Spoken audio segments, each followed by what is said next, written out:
A new CEO announcement is a pivotal moment for any company, but a poorly managed one costs the market $1 trillion a year. With CEO tenure shrinking, these high-stakes transitions are more frequent. Each announcement creates a vacuum of uncertainty for everyone. We'll show how this affects stakeholders and how communication turns risk to reward. Let's start with the market. What do investors demand? Confidence in the future. Strong, clear communication from a new leader can add billions in shareholder value by managing expectations from day one. Inside, the news is personal.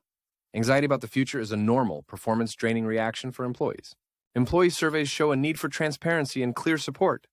Lacking this, morale and productivity fall. Externally, the world is watching.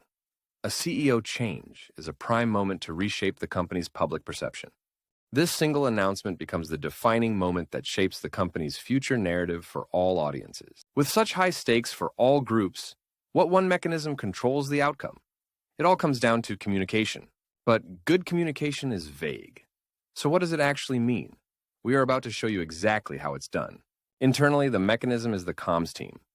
They control the timing and tone that decide if employees feel valued or anxious. Why is this so effective?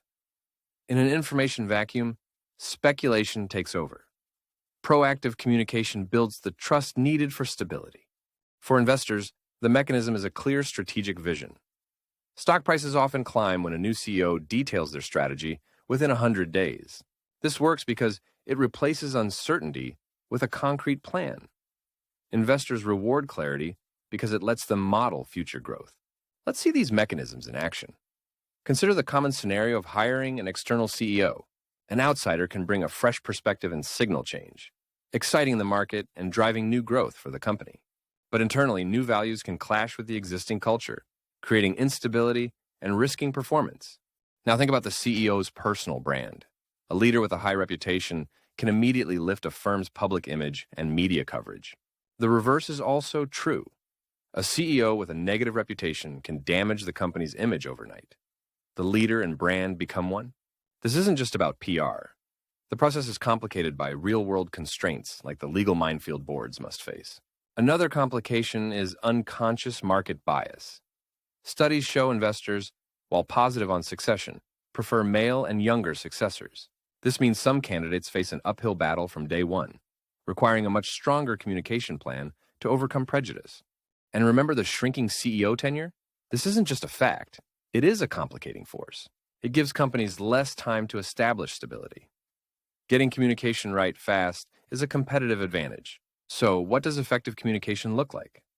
It's a synchronized strategy that addresses each audience's specific primary need. Recall the $1 trillion risk from the start?